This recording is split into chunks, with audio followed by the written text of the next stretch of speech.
وصلی اللہ وسلم علی نبینا محمد وعلی آلہ وصحبہ اجمعین ومن تبعہ بإحسان الی یوم الدین، اما بعد۔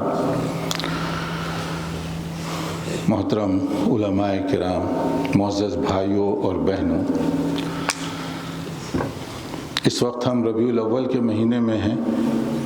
ربیع الاول کا مہینہ کئی اعتبار سے اہمیت رکھتا ہے۔ یہی وہ مہینہ ہے جس میں آخری نبی حضرت محمد مصطفیٰ صلی اللہ علیہ وسلم کی ولادت باسعادت ہوئی۔ آپ کی تشریف آوری دنیا کے لیے نور ثابت ہوئی۔ آپ کی آمد کی برکت سے مختلف قسم کی تاریکیاں اور ظلمتیں چھٹیں، چاہے وہ ایمان اور عقیدے کا مسئلہ ہو، یا اعمال اور عبادات، یا معاملات اور اخلاقیات۔ ہر جگہ پر آپ کی تشریف آوری کی برکت سے نور پھیلا، رحمت اور اجالا ہی اجالا محسوس ہونے لگا۔ اللہ تعالیٰ نے آپ کو تمام دنیا کے لیے رحمت بنا کر جو بھیجا، وَمَا أَرْسَلْنَاكَ إِلَّا رَحْمَةً لِّلْعَالَمِينَ، چاہے وہ عرب دنیا سے تعلق رکھنے والے ہوں یا غیر عربی دنیا سے، چاہے ان کی مادری زبان عربی ہو یا کوئی اور ہو، ان سب کے لیے رحمت صلی اللہ علیہ وسلم کی تشریف آوری رحمت ہی رحمت ثابت ہوئی۔ نور اور اجالا پھیلا، ہر جگہ پر آپ اس کا مشاہدہ کر سکتے ہیں کہ نور کیسے پھیلا۔ ایمان اور عقیدے کے مسئلے میں صرف مکہ مکرمہ کی یہ حالت تھی کہ آپ کی جب بعثت ہوئی اس وقت وہاں 360 سے زیادہ بتوں کی پوجا اور پرستش کی جاتی۔ گویا مکے کے لوگوں کا اپنا یہ عقیدہ تھا، ہر آنے والی صبح ایک نئے خدا کی تلاش وہ کیا کرتے تھے کہ اس کی پوجا اور پرستش کی جائے۔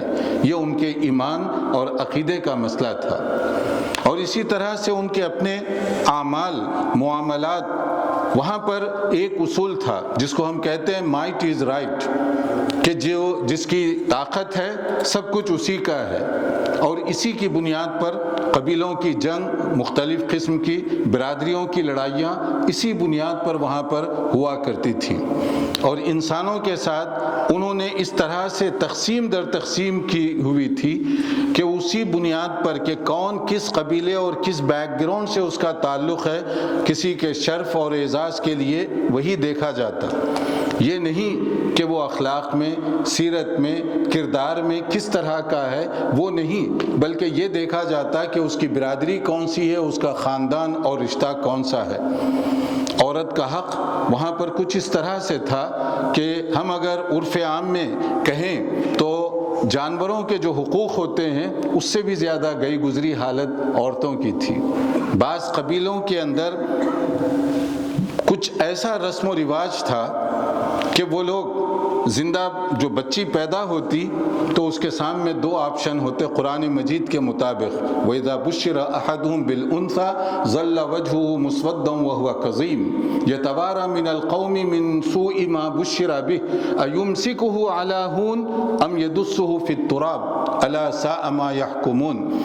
گویا دو آپشن ہوتے، بیٹی پیدا ہوتی اور وہ گھر میں اس کی خوشخبری سنائی جاتی تو یہ اس کو خوشخبری کے طور پر نہیں لیا کرتے تھے، بلکہ اتنے سیریس ہو جایا کرتے کہ ان کے سامنے دو ہی اختیار ہوتے، یا تو اپنی بیٹی کو اپنے ہاتھ سے زمین میں گڑھا کھود کر دفن کر دیا جائے، یا نہیں ذلت اور رسوائی کے ساتھ اب آ گئی ہے ایک مصیبت تو کسی طرح میں اس کی پرورش کر لوں۔ اسی کے لیے کہا گیا وَإِذَا الْمَوْءُودَةُ سُئِلَتْ بِأَيِّ ذَنبٍ قُتِلَتْ، کل قیامت کے دن ان زندہ دفن کی جانے والی بیٹیوں سے پوچھا جائے گا کہ بتاؤ تمہیں کس جرم کے عوض زندہ دفن کیا گیا تھا؟ فیصلہ تو اللہ کا تھا جو رب العالمین ہے، جو احکم الحاکمین ہے، مگر تمہیں کیوں دفن کیا گیا تھا؟ یہ عرب کلچر تھا۔ جب نبی صلی اللہ علیہ وسلم دنیا میں تشریف لائے تو اب آپ دیکھیے یہ ہے وہ تاریکیاں جس کو آپ کی آمد کی برکت سے جو تاریکیاں دور ہوئی۔ آپ نے تمام انبیاء کرام کے طریقے کے مطابق اپنی دعوت کا آغاز، گویا اسٹارٹنگ پوائنٹ، اور جو اہم نقطہ تھا تمام انبیاء کرام کا وہ یہ تھا یا قوم اعبدوا اللہ ما لکم من الہ غیرہ، تم ایک اللہ وحدہ لا شریک کی عبادت کرو، تمہاری پیشانی اتنی مقدس اور محترم ہے کسی اور کے آگے یہ نہیں جھک سکتی۔ نبی کریم صلی اللہ علیہ وسلم نے لوگوں کو ایمان اور عقیدے کی طرف دعوت دی اور ان کی جو ایمانیات میں غلطیاں تھیں اس کو دور فرمایا، اور پھر اس کے بعد میں جو معاملات اخلاقیات وغیرہ تھے اس کی بہت تفصیل ہے، مگر صرف قرآن کریم کی ایک آیت ذہن میں رکھیے، ان اکرمکم عند اللہ اتقاکم۔ آج کے بعد کسی کو کسی دوسرے شخص پر رنگ کی وجہ سے، برادری کی وجہ سے، خاندان یا جغرافیائی پس منظر کی وجہ سے کوئی افضلیت، کوئی فوقیت، کوئی برتری نہیں ہوگی۔ اگر برتری ہوگی تو پرسنل آپ کے کیریکٹر، اخلاق، سیرت کی بنیاد پر ہوگی۔ اسی کی بنیاد پر کوئی اوپر بھی ہو سکتا ہے اور اسی کی بنیاد پر کوئی نیچے بھی ہو سکتا ہے، تو دیکھا یہ جائے گا کہ سیرت اور کردار میں کون زیادہ آگے ہے۔ اخلاقیات اور دوسری چیزوں کے اندر جو آپ صلی اللہ علیہ وسلم کی تشریف آوری سے فائدہ ہوا، جیسے ابھی لڑکیوں کی بات ہوئی، مگر آپ کی تعلیمات سے نور کیسے پھیلا؟ آپ نے لڑکی کی پیدائش کو ماں باپ کے لیے جنت میں جانے کا ذریعہ بتایا۔ اگر کسی کے ہاں 3 لڑکیاں ہوں، ان کی صحیح تربیت کرے اور صحیح جگہ پر اس کی شادی کرے تو جنت میں جانا اس کا گویا کہ یقینی ہو جاتا ہے۔ یعنی وہ لڑکی جس کو زندہ دفن کیا جاتا تھا، آپ نے اسے گویا کہ جنت کے ٹکٹ کے طور پر پیش کیا کہ لڑکی یہ رحمت بن کر آتی ہے، جنت کی چابی بن کر آتی ہے۔ اگر ماں باپ اس کی صحیح تربیت کریں اور صحیح جگہ اس کی شادی کریں تو اس کے لیے گویا کہ یہ مقام بلند رکھا گیا۔ تو کسی نے پوچھا مجلس میں، یا اللہ کے نبی صلی اللہ علیہ وسلم، کیا کسی کے ہاں 2 لڑکیاں ہوں اور وہ ان کی صحیح تربیت کرے تو کیا اس کے لیے بھی یہ آنر اور اعزاز ہوگا؟ تو آپ نے فرمایا ہوگا اس کے لیے بھی۔ اور ایک صحابی حسرت رہ گئی کہ میں بھی اگر پوچھ لیتا، انہوں نے پوچھا نہیں کہ انہوں نے یہ کہا اگر کسی کے ہاں 1 لڑکی ہو تو کیا اس کے لیے بھی یہ مقام ہوگا؟ وہ کہتے ہیں مجھے یقین ہے کہ نبی صلی اللہ علیہ وسلم فرماتے کہ ہاں یہ مقام اس کے لیے بھی ہے۔ تو لڑکی کا مقام کہاں سے کہاں آپ نے پہنچایا۔ آپ تشریف فرما ہیں گھر میں، حضرت فاطمہ رضی اللہ تعالی عنہا تشریف لا رہی ہیں، حالانکہ شادی کے بعد ماں باپ کی ذمہ داری نہیں ہوتی، مگر وہ جب تشریف لا رہی ہیں، ہمارے نبی کا مقام و مرتبہ کتنا اونچا اور اعلیٰ ہے۔ جب وہ آئیں تو نبی کریم صلی اللہ علیہ وسلم کھڑے ہو کر اپنی بیٹی کا استقبال کر کے اپنی جگہ بٹھا رہے ہیں، ان کا ماتھا چومتے ہوئے۔ گویا ہمارے نبی صلی اللہ علیہ وسلم نے بتایا کہ لڑکی کا مقام کیا ہوتا ہے، لڑکی کی شادی کے بعد بھی اس کے لیے احترام اور عزت کس درجے کی ہونی چاہیے۔ اور ہمیں جو کہا گیا واتقوا اللہ الذی تساءلون بہ والارحام، کل قیامت کے دن ان رشتوں کے بارے میں، یعنی بیٹی کے بارے میں، بیوی کے بارے میں، بہن کے بارے میں، ماں کے بارے میں ہم سے پوچھا جانے والا ہے۔ ہم نے کہاں تک ان کے حقوق کو سمجھا اور ادا کیا۔ یہ ہے نور جو نبی صلی اللہ علیہ وسلم کی تعلیمات کا اثر لڑکیوں کے اندر یا خواتین کے حلقے میں دیکھا اور محسوس کیا جانے لگا۔ اور پھر اس کے بعد ہمارے نبی صلی اللہ علیہ وسلم نے جو تاکید فرمائی، جو آپ کی آخری جو تاکید ہے، جو نصیحتیں ہیں، ان میں سے ایک وَاسْتَوْصُوا بِالنِّسَاءِ خَيْرًا، کہ تم خواتین کے ساتھ حسن سلوک کرو۔ حسن سلوک اتنا زیادہ، اچھا برتاؤ، اچھے اخلاق کا مظاہرہ اتنا زیادہ کہ آپ صلی اللہ علیہ وسلم نے تو یہاں تک فرمایا خیرکم لأہلکم وأنا خیرکم لأہلی، تم میں بہترین آدمی کون ہے؟ جس کی مسجد والے تعریف کریں؟ نہیں۔ کمیونٹی والے تعریف کریں؟ نہیں۔ باہر کی دنیا والے تعریف کریں؟ نہیں۔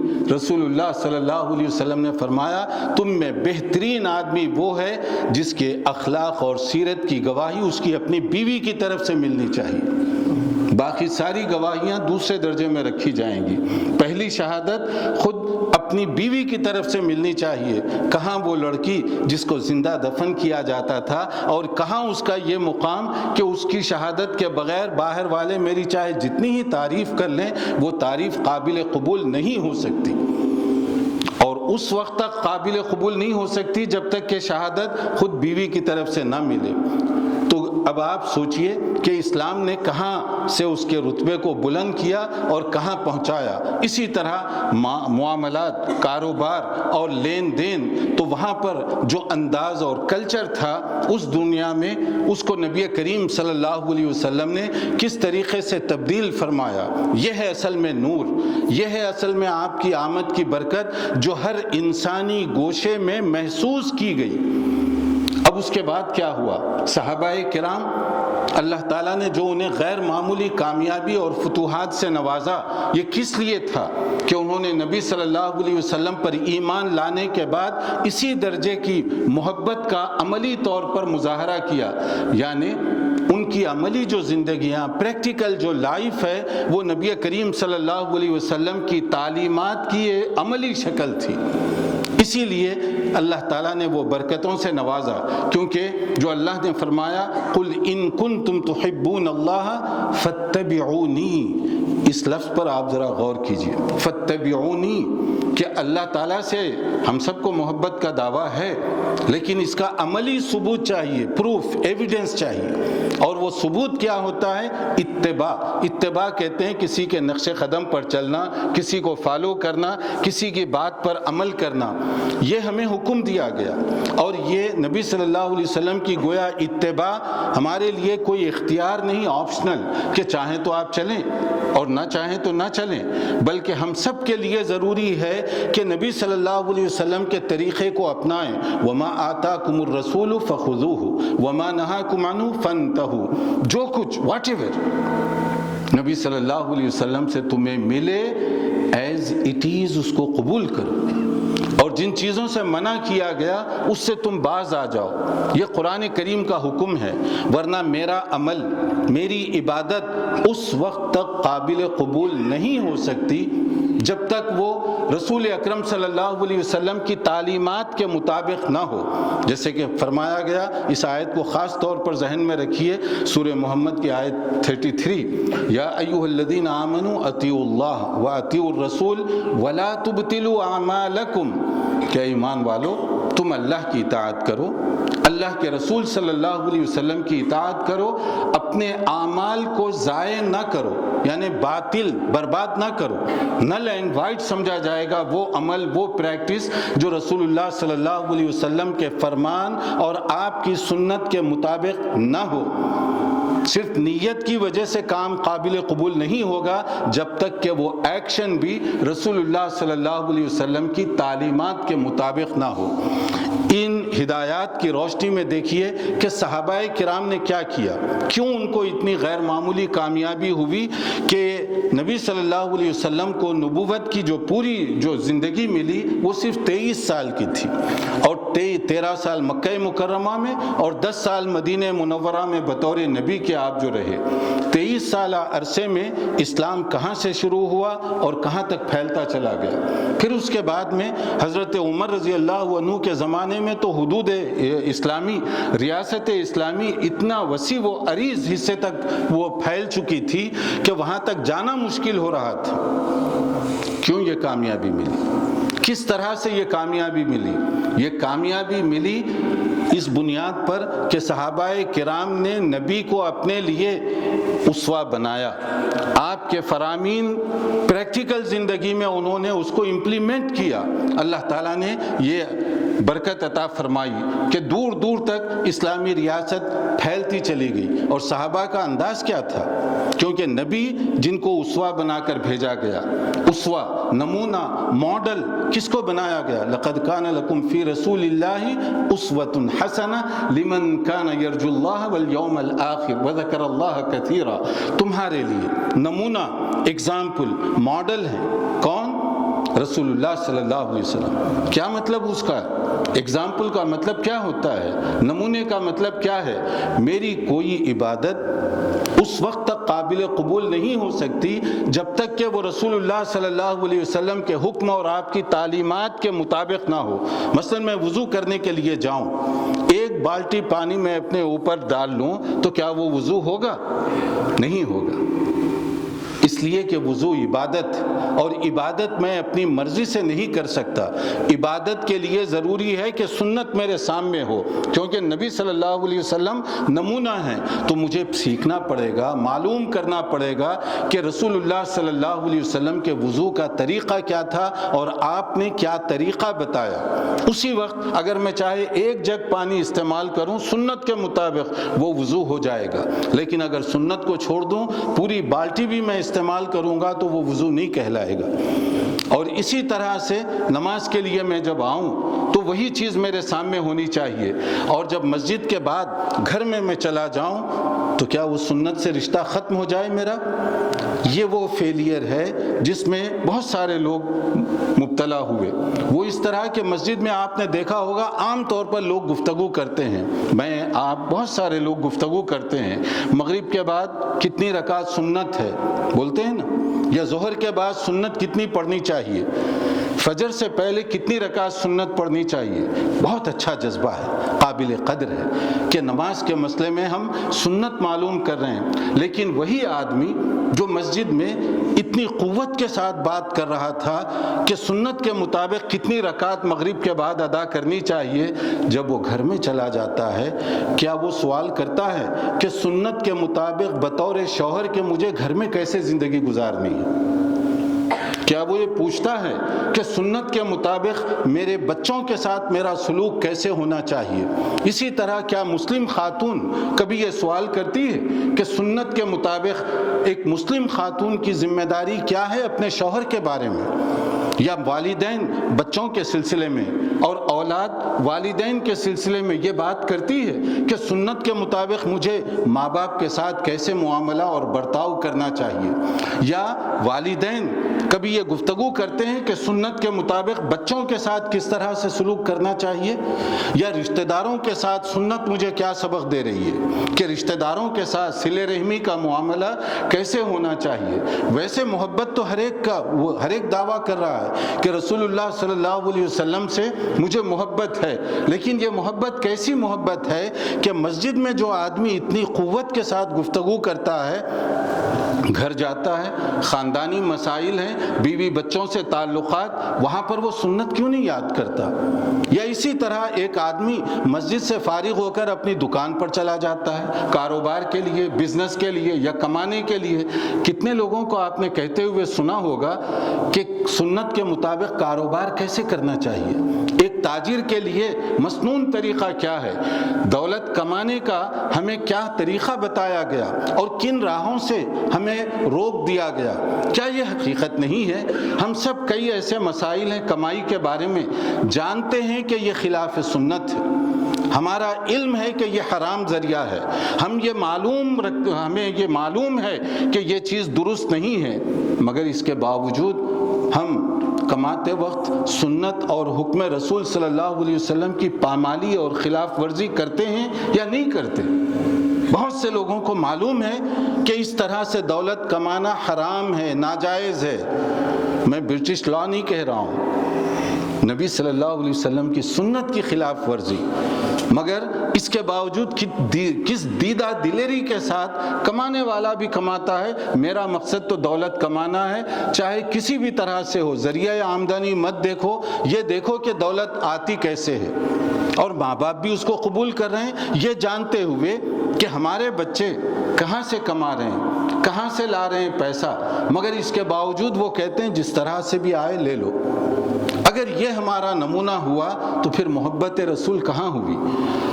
گویا میں یہ کہنا چاہتا ہوں، اے اللہ کے نبی صلی اللہ علیہ وسلم، آپ سے مجھے بڑی محبت، بڑی عقیدت ہے، مگر مسجد کے اندر صرف تجارت کے لیے جاؤں کاروبار کے لیے جاؤں تو میں سنت کی جو تعلیمات ہیں اس پر عمل نہیں کروں گا، بلکہ دیکھوں گا کہ مارکیٹ میں کیسے دولت کمائی جاتی ہے، چاہے وہ غلط ہو اسی طرح سے میں کروں گا۔ یا اسی طرح جب گھر جاتا ہوں تو میں یہ نہیں معلوم کرتا کہ بیوی کے ساتھ میرا سلوک کیا ہونا چاہیے، کیا اسی شہر میں بہت لمبی چوڑی بات نہیں، اسی شہر کی بات کر رہا ہوں، کیا اسی شہر میں یہ حقیقت نہیں ہے کچھ ایسے رشتے ہیں 6 سال سے 7 سال ہو گئے معلقہ بنا کر رکھا ہے بیویوں کو، عورتوں کو، نہ انہیں ہم جائز حق دینے کے لیے تیار، نہ طلاق دے کر ان کو فارغ کرنے کے لیے تیار ہیں، کہتے ہیں ریونج لیں گے، انتقام لیں گے۔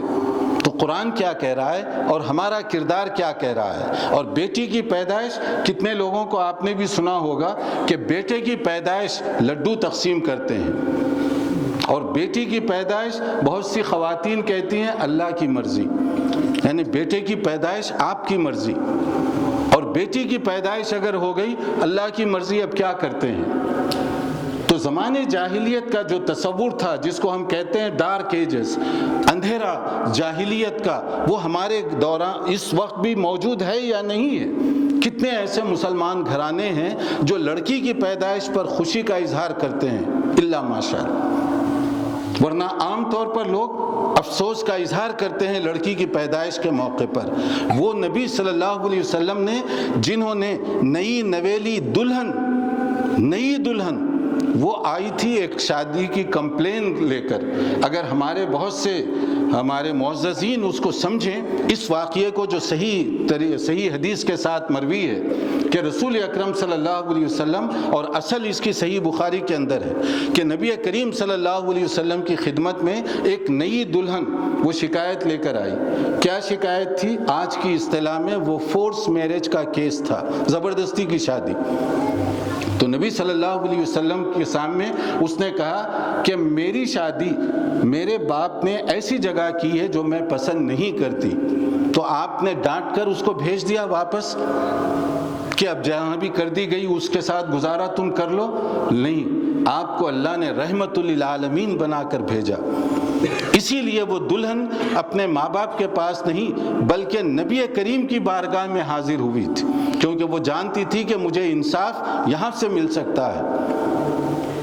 اور جب نبی صلی اللہ علیہ وسلم نے اس کا کیس سنا تو کہا اب بھی تمہیں اختیار ہے کہ جو شادی تمہاری مرضی کے بغیر کر دی گئی اس کو ختم کر دیا جائے، جس کو کہتے ہیں فسخ نکاح، ڈیزالویشن آف میرج، یہ اس کے بارے میں وہاں پر یہ بات کہی گئی، تنسیخ نکاح۔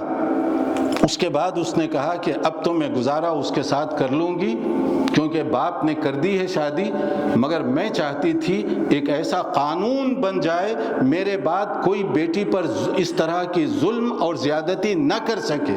اب قانون بن گیا، ٹھیک، لیکن اس حدیث کے مطابق ذرا ارد گرد کو بھی دیکھ لیجئے، کیا واقعی ہم اس پر عمل کرتے ہیں؟ شادی کے موقع پر کیا واقعی لڑکی کو یہ حق دیتے ہیں جو شریعت نے اس کو حق دیا ہے، جو نبی کریم صلی اللہ علیہ وسلم نے اس کو حق دیا ہے؟ اگر سلوک کے مسئلے میں بھی نہیں، طلاق کے مسئلے میں بھی نہیں، شادی کے مسئلے میں بھی نہیں، تو پھر آپ بتائیے کہ ہمیں کس طرح کی محبت ہے رسول اللہ صلی اللہ علیہ وسلم کے ساتھ؟ اس پر صرف ہمیں دوبارہ سے چیک کرنے کی ضرورت ہے۔ اور صحابہ کرام رضی اللہ عنہم، ان کی جو کامیابی ہوئی اس کامیابی کے پیچھے یہی بات تھی کہ جو کچھ نبی صلی اللہ علیہ وسلم نے فرمایا اس پر انہوں نے ایز اٹ از عمل کر کے بتایا۔ نبی کا رتبہ تو اتنا اونچا، میں آپ سارے علماء مل کر کیا رتبہ بیان کریں گے، اس لیے کہ اللہ تعالیٰ نے آپ کو سید المرسلین بنایا، آپ کو خاتم النبیین بنایا، آپ کے لیے وَرَفَعْنَا لَكَ ذِكْرَكَ کہا گیا، آپ کے لیے اِنَّا أَعْطَيْنَاكَ الْكَوْثَرَ، یعنی صرف دنیا میں نہیں آخرت میں بھی آپ کا مقام بہت اونچا ہوگا۔ آپ کو یہ حق دیا گیا کہ وہاں پر آپ شفاعت کریں گے جہاں بڑے بڑے انبیاء کرام پیچھے ہٹ رہے ہوں گے، بڑے بڑے انبیاء کرام کہیں گے نفسی نفسی، آج کا دن مجھے اپنی پڑی ہوئی ہے، میں اگر بچ گیا تو بس کافی ہے، ہمت نہیں ہے کہ میں جا کر کسی کی سفارش یا ریکمنڈیشن کروں۔ اس اس موقع پر نبی صلی اللہ علیہ وسلم فرمائیں گے امتی امتی، جہاں اور انبیاء کا درجہ بہت اونچا ہے، لیکن وہ سچویشن کچھ ایسی ہوگی، سب پیچھے ہٹ رہے ہوں گے اپنے آپ کو بچانے کے لیے، اور ہمارے نبی صلی اللہ علیہ وسلم کی زبان مبارک سے اس نازک موقع پر امتی امتی کا لفظ نکل رہا ہوگا۔ تو نبی صلی اللہ علیہ وسلم کا مقام دنیا میں بھی بہت اونچا اور اعلیٰ، اور قیامت تک اونچا اور اعلیٰ رہے گا، آخرت میں بھی بہت اونچا اور اعلیٰ ہوگا۔ مگر میں اور آپ بطور امتی کے کہاں ٹھہرے ہوئے ہیں، یہ ہمیں غور کرنے کی ضرورت ہے۔ صحابہ کرام انہوں نے عملی زندگیوں میں نبی صلی اللہ علیہ وسلم کو اپنے سامنے رکھا۔ ان کا انداز کیا ہوا کرتا تھا، کیونکہ بعض اوقات لوگ عام طور پہ بحث کرتے ہیں نا کہ اس میں خرابی کیا ہے، اگر ہم اپنی طرف سے کوئی کام کریں تو ہمارا عجیب سا آرگیومنٹ ہوتا ہے کہ جو کام کرنے کا حکم دیا گیا وہ کرنے کے لیے میں تیار نہیں، اور جس کا کوئی حکم نہیں دیا گیا وہ میں کرنا چاہتا ہوں، پھر بھی حب رسول۔ صحابہ کرام کا انداز دیکھیے، ان کا کیا تھا۔ ایک موقع پر ایک مثال میں دے رہا ہوں بات کو سمجھنے کے لیے، حضرت عبداللہ ابن عمر رضی اللہ عنہما بڑے مشہور صحابی ہیں، بلکہ ان کو کہا جاتا ہے شہدائی رسول صلی اللہ علیہ وسلم۔ تو حضرت عبداللہ ابن عمر نے ایک موقع پر دیکھا کہ ایک صاحب چھینکنے کے بعد انہوں نے کہا الحمدللہ والسلام علی رسول اللہ۔ چھینکنے کے بعد الحمدللہ کے ساتھ انہوں نے والسلام علی رسول اللہ یہ اضافہ کیا۔ اب والسلام علی رسول اللہ کہنا کوئی غلط نہیں ہے، نبی صلی اللہ علیہ وسلم پر درود و سلام اس کی بڑی اہمیت ہے، اس کا بڑا مقام ہے، حتیٰ کہ حدیث صحیح میں تو یہاں تک کہا گیا من صلی علیہ واحدۃ صلی اللہ علیہ بہا عشرہ، جو ایک بار درود پڑھے گا اللہ کی طرف سے اس پر 10 رحمتیں نازل کی جائیں گی۔ بہت اونچا مقام درود پڑھنے والے کا بھی اور درود کا بھی، مگر ہر چیز کا موقع محل۔ تو حضرت عبداللہ ابن عمر رضی اللہ عنہما نے ٹوکا اس کو، کہا نہیں، یہاں ہمیں حکم دیا گیا الحمدللہ کہنے کا، تم نے والسلام علی رسول اللہ کا اضافہ کر دیا۔ تو کیا اس نے غلط کیا تھا کچھ؟ سلام پڑھنا کوئی غلط نہیں، مگر موقع غلط تھا۔ چھینکنے کے بعد ہمیں الحمدللہ کی تعلیم دی گئی، تم نے یہ زیادہ کیوں کیا؟ تو صحابہ کے انداز اس طرح کا ہوا کرتا تھا، کیونکہ وہ جانتے تھے من عمل عملا لیس علیہ امرنا فہو رد، کوئی ایسا کام کرو گے جس کا ہم نے حکم نہیں دیا وہ کام رد کر دیا جائے گا، ریجیکٹ کر دیا جائے گا، کیونکہ اللہ نے فرمایا ولا تبطلوا اعمالکم، اپنی محنت کوشش اور اپنی جو جد و جہد ہے اس کو ضائع اور ویسٹ نہ کرو، کیونکہ وہ کام اسی وقت مقبول ہوگا جب وہ رسول اللہ صلی اللہ علیہ وسلم کی تعلیمات کے مطابق ہوگا۔ تو یہاں گفتگو کا خلاصہ یہ ہے کہ رسول اکرم صلی اللہ علیہ وسلم کی تشریف آوری نور ہی نور ہے، رحمت ہے، برکت ہے، باعث اجالا ہے، مگر عملی زندگیوں میں اس کو اپنانے کی ضرورت ہے، جیسے صحابہ کرام نے اپنی عملی زندگی اس میں اپنایا۔